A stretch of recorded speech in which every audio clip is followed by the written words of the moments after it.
Olá para você que nos ouve pela Rádio Defensoria, eu sou Adriana Carla, nós estamos aqui para mais uma edição do Entrevistas DPE. E como sempre trazendo muita informação para você que nos acompanha, o assunto de hoje é o seguinte: agentes fazem mutirão contra mosquitos, orientam moradores e tratam focos. Tudo isso aqui no Entrevistas DPE, então já senta, nos acompanha e compartilha a informação, porque o nosso convidado de hoje já está aqui na minha frente e vai passar todas as informações para você que está aí ligadinho com a gente nesse período chuvoso, né? Nessa época do ano que aumenta o risco do aumento do mosquito da Aedes aegypti. Então, vem aí uma linha de frente para combater tudo isso. Eu estou aqui com o nosso convidado Paulo Linhares, superintendente de Vigilância em Saúde, que vai trazer todas essas informações. Seja muito bem-vindo, Paulo, ao Entrevistas DPE. Muito obrigado, Adriana, pelo convite, né? E é bom a gente passar as informações, né, para a população do trabalho que vem sido feito, né, que tem sido feito no combate ao Aedes aegypti. Exato, prazer todo nosso em recebê-lo. Desde já te agradecer você ter disponibilizado parte do seu tempo para estar aqui passando essas informações para quem nos acompanha pela Rádio Web da Defensoria. Primeiramente, a Prefeitura de Boa Vista ela iniciou, né, mutirões aos sábados. E como é que a Superintendência de Vigilância em Saúde vê essa iniciativa? Ela tem o potencial para impactar os números? Bom, vou voltar um pouquinho do começo para tentar contextualizar essa ação que iniciou semana passada. Todo ano, né, nós fazemos um levantamento do índice de infestação do Aedes aegypti, né? São exames que a gente faz, são coletas que a gente faz ao longo do ano, 5 a 6 coletas por ano, dependendo do índice de proliferação do mosquito. E esses índices, eles vão balizar o trabalho que vem sendo feito. Os agentes de endemia, eles trabalham todo dia, de segunda a sexta, de 8 a meio-dia, de 14 às 18 horas, fazendo aquelas visitas domiciliares. Nessa época do ano, tradicionalmente, com a intensificação das chuvas, né, do período chuvoso, há um maior índice de infestação do mosquito, porque a água acaba ficando parada nos quintais das residências e o mosquito é o ambiente propício para que ele se prolifere. Então, já sabendo disso, quando a gente fez o último LIRA, que é o nome desse exame, né, que a gente faz, dessa coleta de dados que a gente faz, o índice realmente deu mais alto que a gente esperava, do que o primeiro LIRA que foi feito no começo do ano.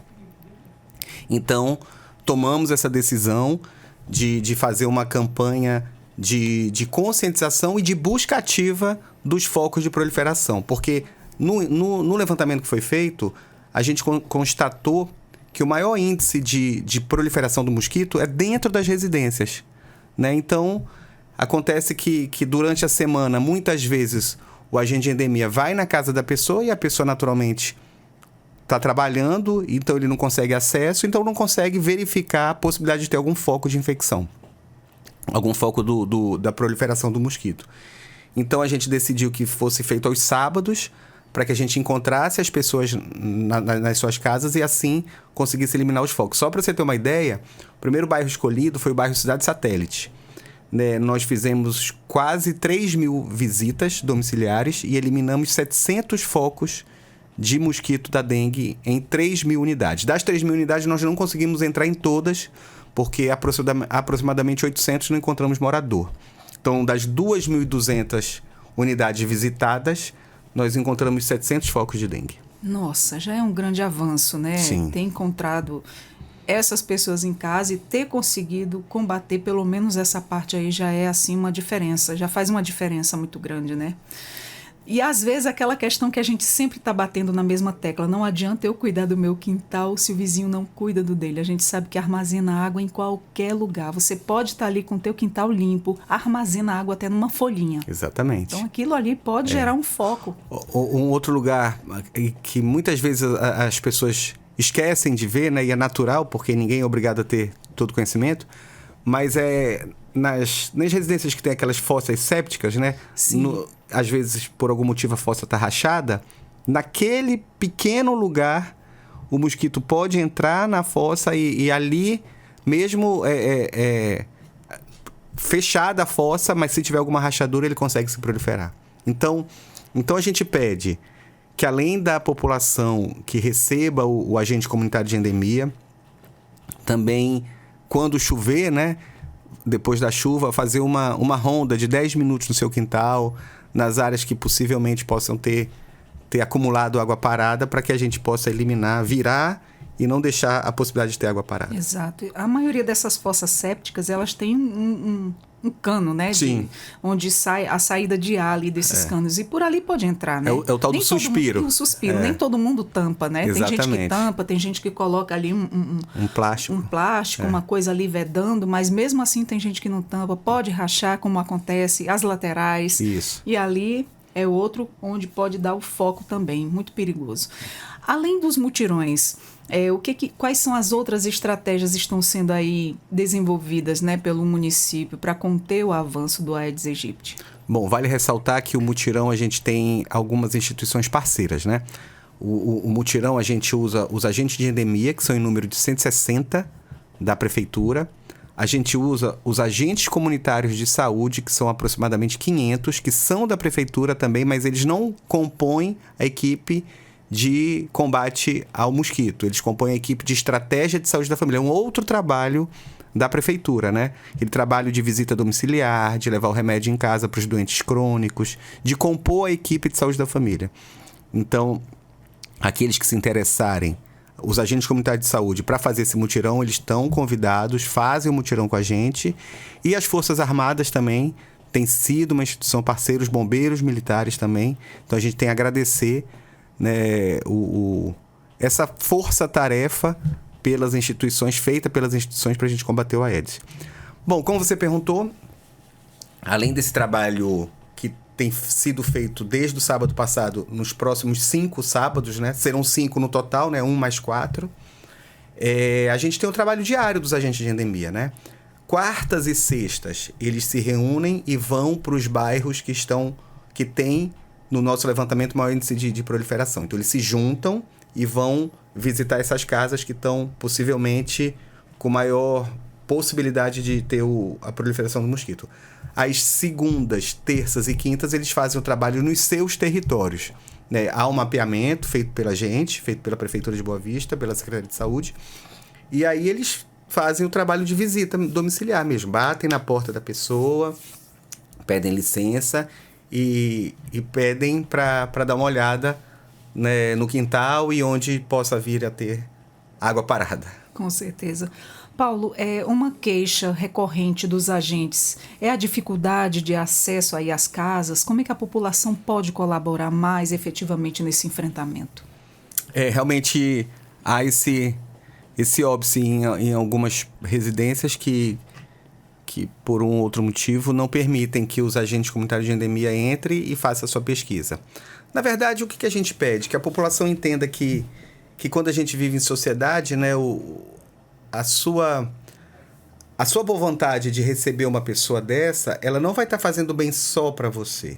Porque se o mosquito se proliferar na sua casa, ele não vai delimitar e só passar a doença, né, para você que é o dono da casa. Não, ele não tem fronteira, né? Então ele tem um raio de atuação muito grande. Então, um quarteirão inteiro pode ter nascido no seu quintal. Então, já que a gente tem que pensar no coletivo, né? É natural, a gente pede que a população se conscientize. O agente vai identificado de colete, de prancheta, de crachá, com toda a identificação da Prefeitura de Boa Vista, e ele é totalmente capacitado. Só para a gente começar essa ação, os nossos agentes de endemia, a nossa coordenação capacitou tanto as Forças Armadas, né, quanto os bombeiros militares, para que a gente possa ter excelência no combate à dengue.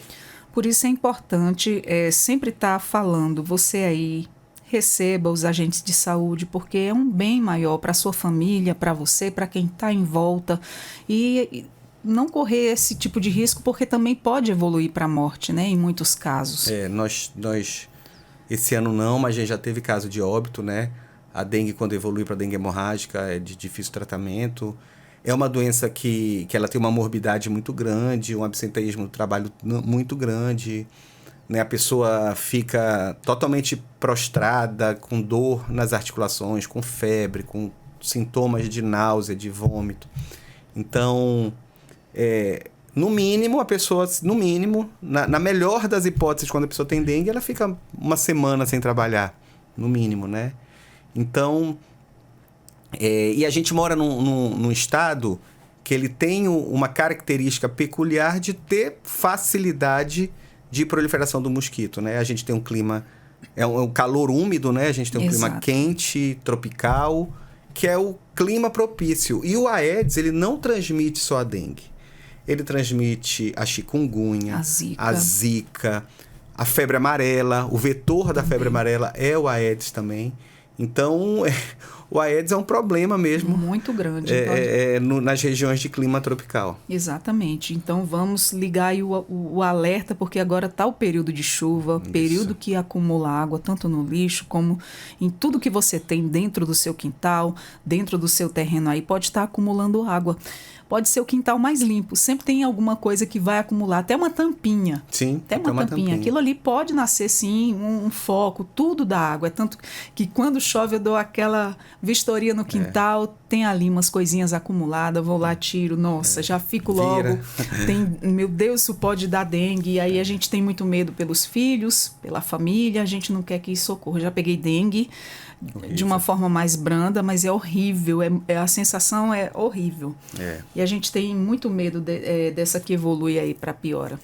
E você já tinha citado que tem regiões aí mais críticas, né, tipo cidade satélite, tem outros bairros também? Sim, no nosso levantamento, dos 58 bairros da capital, 54 apresentaram um índice perigoso de índice de infestação. Então, isso alertou, né, a equipe toda da Prefeitura de Boa Vista para que a gente realmente fizesse um trabalho bem dedicado e voltado ao combate ao Aedes.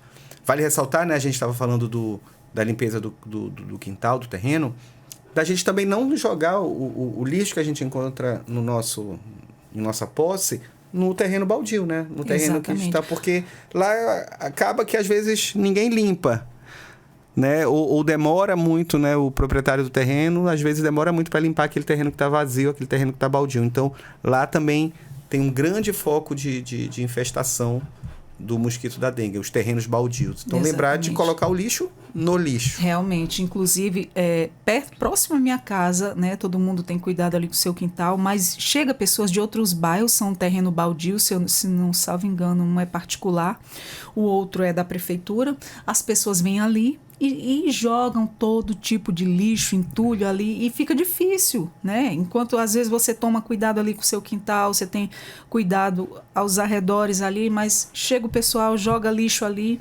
É uma coisa que não é limpa com muita frequência. Às vezes a prefeitura passa recolhendo entulho de 6 em 6 meses, aquela limpeza de rua que acaba recolhendo aí esses lixos, entulhos que o pessoal acaba jogando aí nos terrenos baldios. E isso também atrai, né? E é complicado. A população às vezes não colabora. E há uma expectativa aí de crescimento nos casos nos próximos meses, aí um aumento desse trabalho? Quando agora em julho, quando terminar o trabalho dos 5 sábados de mutirão, a gente vai fazer outro LIRA. O LIRA é o levantamento de índice de infecção rápida do Aedes aegypti. Então, quando a gente fizer esse LIRA, a gente vai nortear. É o LIRA que norteia o nosso trabalho, né? Que é um trabalho bem minucioso, uma pesquisa de campo bem minuciosa, bem detalhada, que ela dá território por território a probabilidade de índice de infecção aumentar ou não. Então, a gente espera que depois do dia 19 de julho, que é quando termina esse mutirão aos sábados, a gente consiga ter um LIRA menor, e aí isso vai nortear as nossas próximas ações. Tomara que dê tudo certo. E tem sido feito campanhas, né? Campanhas, orientação e mobilização social. E como é que tem sido a adesão da população? A população está sendo bem receptiva, sim. Né? Às vezes o agente de endemia não consegue entrar na casa porque não tem realmente ninguém na casa. Mas quando tem, a gente tem conseguido levar a mensagem, né? Vocês da imprensa são fundamentais nesse processo. Né? A gente tem procurado atender sempre quando requisitado para dar entrevista, para divulgar o trabalho, para fazer com que a nossa informação não fique só restrita, né, ao ambiente da Secretaria de Saúde, que a gente possa divulgar o máximo possível. E não tem... A dengue não escolhe classe social, viu? Os bairros... Tanto os bairros das pessoas que têm mais condições quanto os bairros mais distantes, assim, todos têm um índice alto de infecção. Os bairros que não têm um índice de infecção é o Centro, Calungá, São Vicente e São Pedro. Só esses 4. Os outros todos estão praticamente no mesmo nível de alto índice de infecção. Então tá atingindo todo mundo, né? Exato. Mas assim, vale ressaltar que por mais que o Lira esteja alto, a gente também não está tendo, graças a Deus, um aumento do caso de dengue. Né? As pessoas estão se conscientizando e tem um mosquito, mas muitas vezes não tem um vetor. Então tá indo bem, vamos dizer assim. E quando isso ocorre, quais são os principais sintomas, né, que devem acender aí o alerta para essa doença, a dengue? A zika, tanto quanto a zika, a chikungunya, né? Isso. E quando é que a pessoa deve procurar um atendimento? Bom, o primeiro sintoma de dor articular, de febre, de náusea, a sensação de prostração, a pessoa deve procurar uma unidade de saúde, porque lá ela evitar o automedicação, né? Procurar realmente a unidade de saúde, que vai ter lá um médico que está acostumado a tratar essa doença. Ele vai notificar, tão importante quanto o tratamento, sobretudo para a gente da vigilância, a notificação. Porque isso também norteia o nosso trabalho. A gente, quando tem mais dados, quando tem mais elementos para fazer um trabalho, a gente faz um trabalho melhor. Então, a notificação é fundamental. Então, o médico tem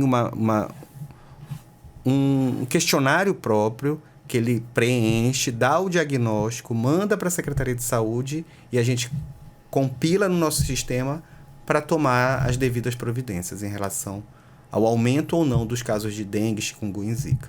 Certo. E existe um trabalho de monitoramento de focos do mosquito? Já naqueles que você falou que tem aí todo um trabalho, que é detectado os focos e lá, mas depois disso tudo, tem um monitoramento para ver se não voltou? É diário o monitoramento. É um trabalho... Eu estou na superintendência há pouco tempo, né? Eu entrei no começo de abril,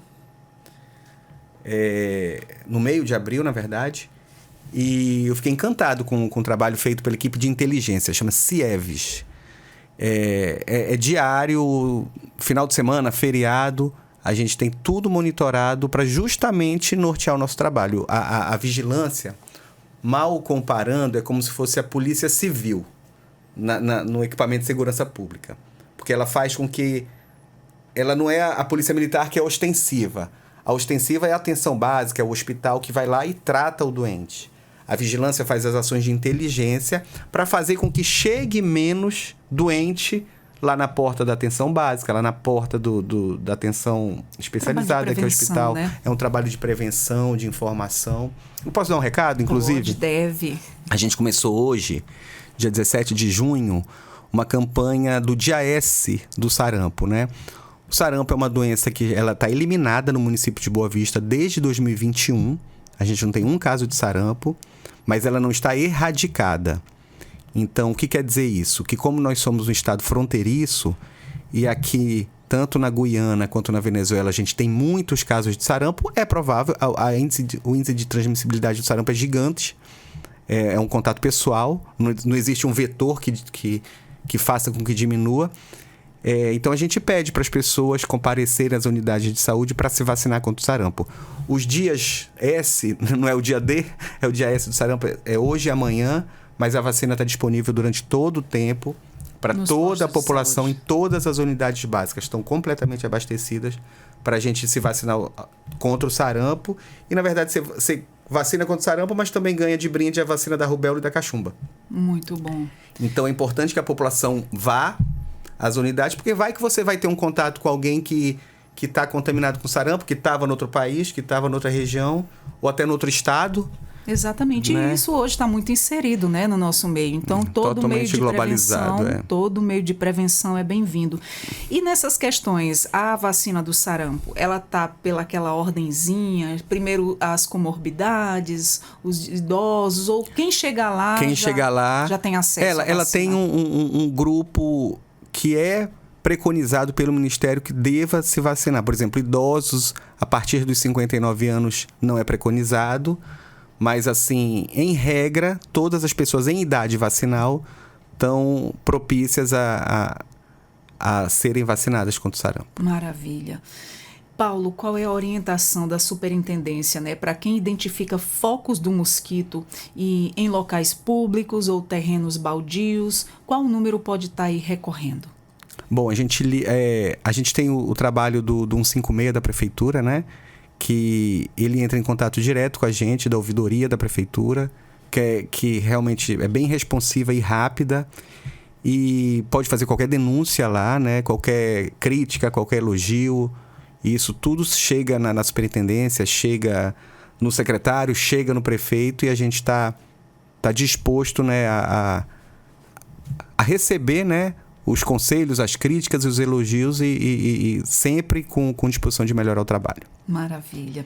Você gostaria de nos acrescentar algo mais para a gente estar finalizando aqui a nossa conversa? Bom, eu quero primeiro parabenizar, né, a vocês aqui da Defensoria Pública, né, por esse espaço democrático, que a gente tenha como divulgar o nosso trabalho, porque o nosso trabalho ele não pode ficar restrito a uma secretaria, a um departamento, a um gabinete.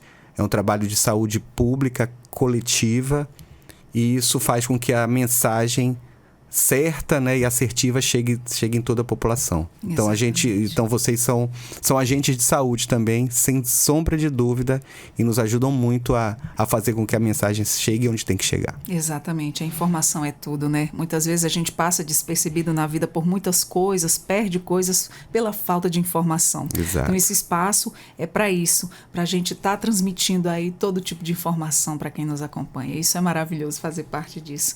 E muito obrigada. Espero que volte mais vezes. Sempre que tiver mais novidades para nos falar, seja sempre muito bem-vindo aqui na Rádio Defensoria. Eu que agradeço o espaço, a atenção e a cordialidade com que sempre fui tratado aqui. Obrigada, eu que agradeço também. Nós conversamos com Paulo Linhares, superintendente de Vigilância em Saúde. Nós conversamos sobre o mutirão contra mosquitos Aedes aegypti, que está sendo aí ocasionado nesse período sazonal para evitar males maiores. Então, compartilhe a informação, que toda informação sempre é muito bem-vinda. Você também acessa os nossos canais pelo Spotify, Deezer e YouTube, a nossa rádio web da Defensoria. Eu sou a Adriana Carla com mais um Entrevistas DPE. Muito obrigada pela sua companhia e até a próxima. Tchau, tchau.